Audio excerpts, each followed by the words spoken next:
고난주간 특별새벽기도 넷째 날 나오신 여러분들 주님의 이름으로 환영하고 축복합니다. 내일 새벽에는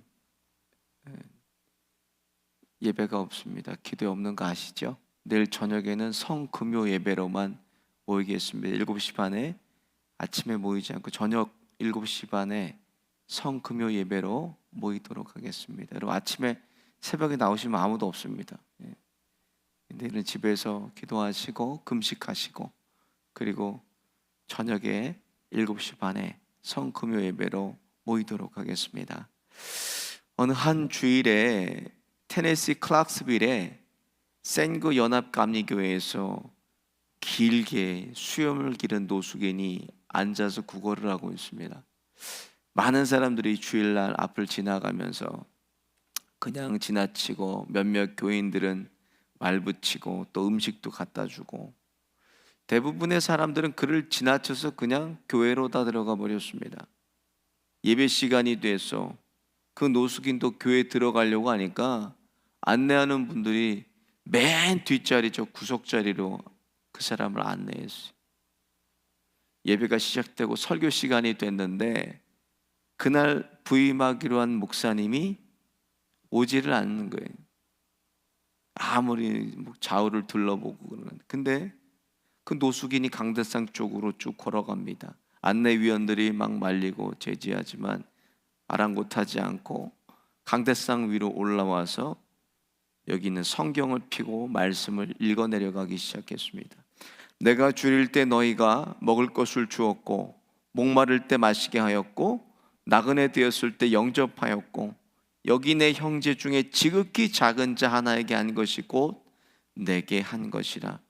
그 노숙자가 바로 그날 부임하기로 한 라일 목사님이셨습니다. 온 교회가 말씀을 듣고 숙연해지고 많은 사람들은 눈물을 떨구며 울음을 터뜨리기 시작했어요. 목사님 마지막에 한 질문을 하나 던졌다고 합니다. 정말 당신은 그리스도인들처럼 살고 있습니까? 이렇게 물었다는 거예요. 오늘 본문 말씀은 그리스도인들이 어떻게 살아야 되는지를 예수님께서 그 방향을 말씀해 주셨어요. 두 가지로 말씀해 주셨는데 율법에 능통한 한 율법사가 예수님께 가장 큰 계명이 무엇입니까? 이렇게 물었습니다.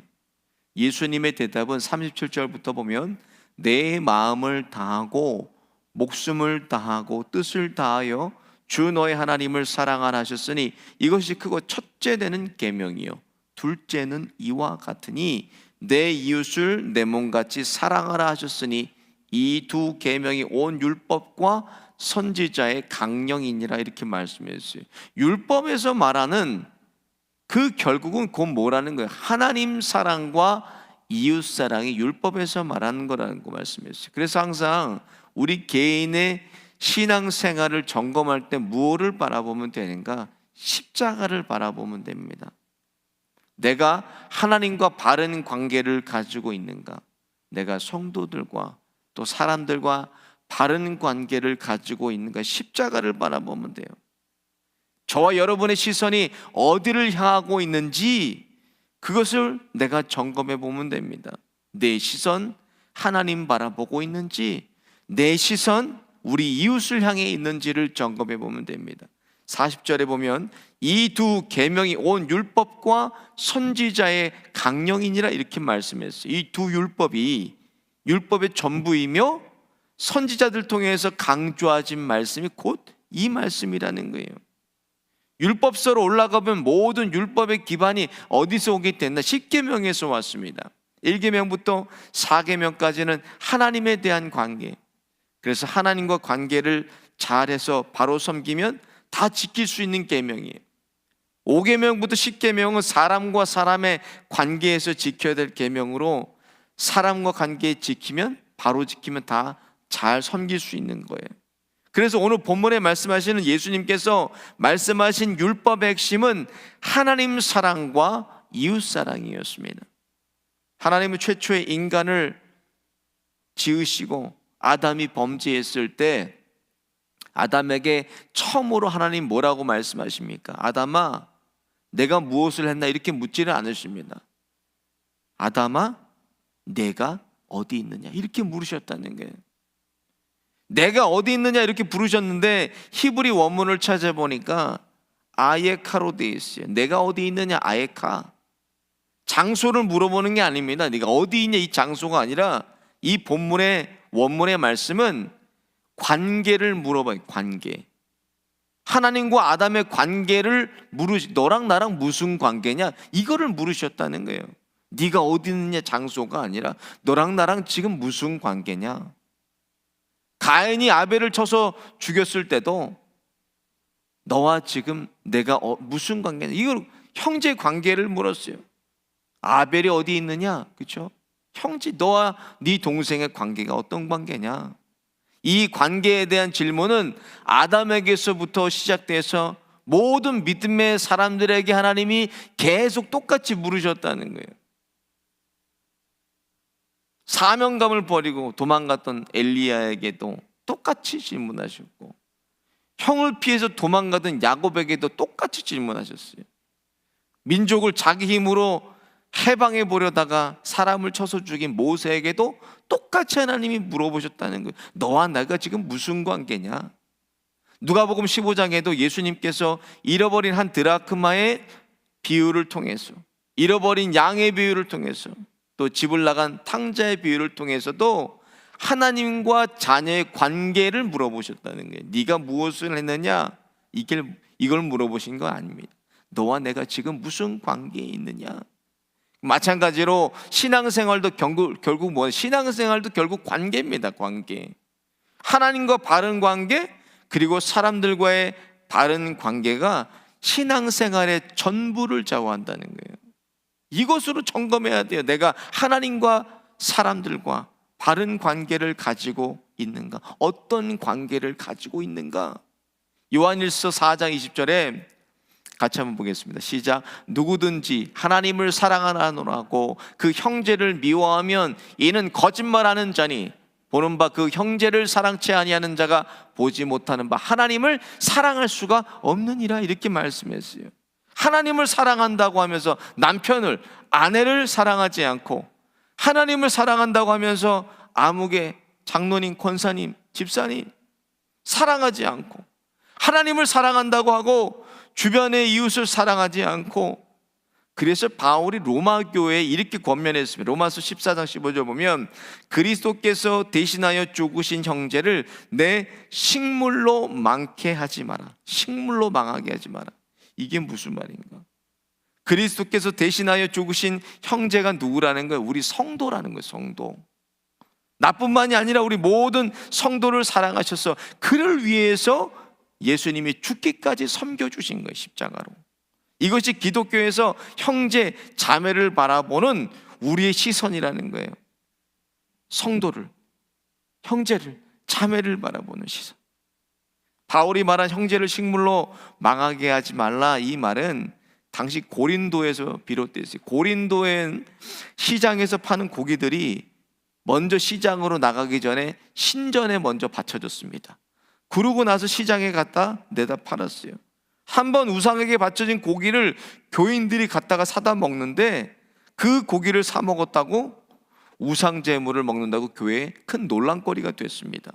바울의 입장은 먹는 것 자체가 죄가 아니라는 거예요. 뭐가 죄인가? 믿음을 버린 것이 죄지 먹는 게 죄가 아니라는 거예요. 각자 양심대로 하라, 그런 입장이었습니다. 믿음 있는 사람은 누가 뭐라 해도 시험이 안 들어요. 어떻게 흔들어대도 믿음 있는 사람은 흔들리지가 않습니다. 근데 믿음이 약한 성도들은 그런 소리를 듣고 그런 걸 보면 시험이 들을 수밖에 없어요. 바울이 그런 일로 형제의 믿음이 흔들리지 않게 하여서 만일 고기를 먹어서 믿음이 약한 사람이 시험 든다면, 마음 상한다면 영원히 그걸 먹지 말라고 권면하고 있습니다. 고린도전서 8장 13절에 보면 같이 보겠습니다. 시작. 그러므로 만일 식물이 내 형제로 실족케 하면 나는 영원히 고기를 먹지 아니하며 내 형제를 실족치 않게 하라. 이게 무슨 말이에요? 내가 차라리 이 고기 안 먹는다고 해도, 이 고기 안 먹어서라도 형제의 마음에 상처를 주지 않게, 실족치 않게 하겠다는 말씀이에요. 내 믿음보다 형제의 믿음을 먼저 생각했고, 내 아픔보다 형제의 아픔을 먼저 생각했고, 내 기쁨보다 형제의 기쁨을 먼저 생각했다는 말씀이에요. 내가 나를 희생해서라도 다른 사람에게 유익을 줄 수 있다면 얼마든지 내가 희생할 수 있고, 여러분, 이게 바로 예수님이 보여주신 섬김의 모습입니다. 섬김에는 항상 뭐가 따르게 되나? 내 희생이 따른다. 희생이 없는 섬김은 없습니다. 고린도전서 9장 19절부터 한번 같이 보겠습니다. 좀 긴데 시작. 내가 모든 사람에게 자유하였으나 스스로 모든 사람에게 종이 된 것은 더 많은 사람을 얻고자 함이라. 유대인들에게는 내가 유대인들과 같이 된 것은 유대인들을 얻고자 하며, 율법 아래 있는 자들에게는 내가 율법 아래 있지 아니하나 율법 아래 있는 자같이 된 것은 율법 아래 있는 자들을 얻고자 하며, 율법 없는 자에게는 내가 하나님께서는 율법 없는 자가 아니요 도리어 그리스도인들이 율법 아래 있는 자나 율법 없는 자와 같이 된 것을 율법 없는 자들을 얻고자 함이라. 약한 자들에게는 내가 약한 자와 같이 된 것은 약한 자를 얻고자 하며, 여러 사람에게는 내가 여러 모양이 된 것은 아무쪼록 몇몇 사람을 구원코자 함이니. 무슨 말이에요? 바울은 예수님처럼 진심으로 이웃을 향해 희생하며 이웃을 섬기며 살았다는, 그 사람을 얻고자 자신을 희생했다는 말이에요. 이 말씀은 최근 미국의 여성 잡지 보그에서 독자를 상대로 가장 존경하는 여성이 누구입니까? 투표를 했는데 1위가 고 테레사 수녀가 1위였어요. 문맹자들 위해 수많은 학교를 세웠고, 어린이들을 가르치고 진료소 세워서 100만 명에 넘는 환자들을 치료해 주었고, 수십 개의 나병 환자 치료소를 세워서 소외된 나병 환자들을 치료해 줬고, 고아원도 수십 개나 지어서 고아들을 섬겼습니다. 고 테레사 수녀님은 세상을 떠나시기 전까지 인도에 굶주리고 병든 사람들, 소외된 사람들 섬기다가 그냥 빈손으로 가셨어요. 이분은 그냥 예수님이 걸어가신 발자취를 그대로 걸어갔습니다.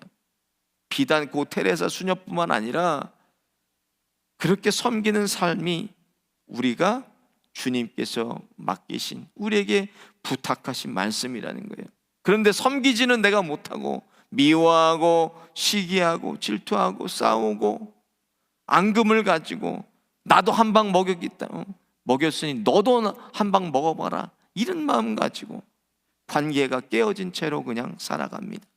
사람들과의 관계가 이렇게 깨어지면 마찬가지로 하나님과의 관계가 깨어지게 됩니다. 여러분, 이 땅이 메이면 뭐라 그랬어요? 하늘도 메인다고 예수님께서 그랬어요. 여기가 메였어요. 여기서 풀면 뭐예요? 하늘도 풀리는 거예요. 여러분, 묶이면 영적인 것도 다 그냥 묶여버립니다. 여러분, 기도가 안 되잖아요. 묶이면 기도줄이 막혀버립니다. 쇼하고 있는 거예요. 무슨 기도가 됩니까? 이 땅이 막히면 기도가 안 돼요. 하늘도 막힙니다. 가장 기본되는 영적인 호흡이 막히는 거 아닙니까? 기도가 막히면 당연히 하나님과의 관계도 막혀 있다는 거예요. 그게. 그래서 여러분, 이 땅을 풀고 살아야 돼요. 여러분, 저를 한번 따라해 보겠습니다. 이 땅을 풀고 살자. 여기를 풀고 살아야 돼요. 그것이 본문 말씀에 말씀하신 것처럼 39절에 같이 보겠습니다. 39절, 내 이웃을 내 몸같이 사랑하라 하셨으니, 이 말씀이에요. 내 몸은 내가 얼마나 아끼고 내 몸은 내가 얼마나 여러분 잘 섬깁니까? 조금만 아파도 당장 병원으로 달려가요. 상처만 나도 계속 연고를 바릅니다.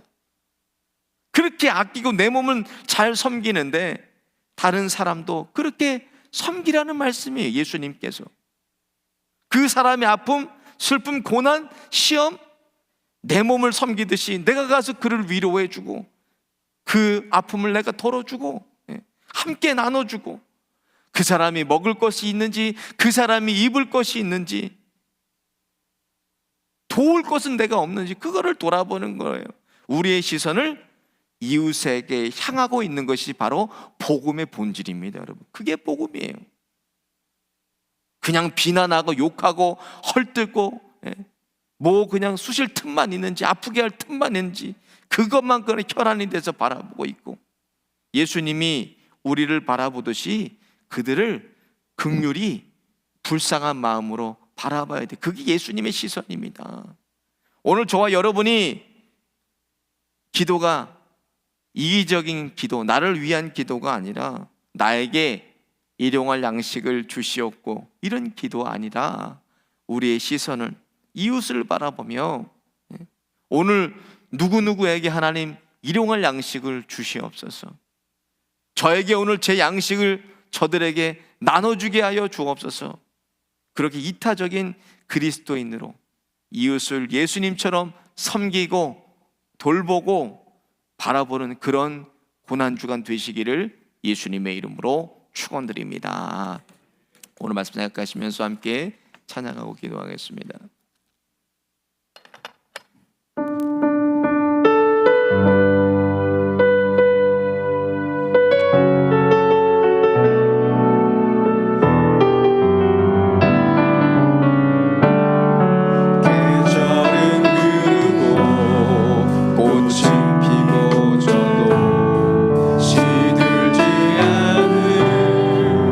생명이 있네, 바랄 수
버리게 하시고 나를 위해 사는 삶이 아니라 우리 시선 이웃의 필요를 바라보게 하시고 하나님 바라보게 하여 주셔서 하나님 원하시는 그 섬김의 삶을 살아내게 하여 주옵소서.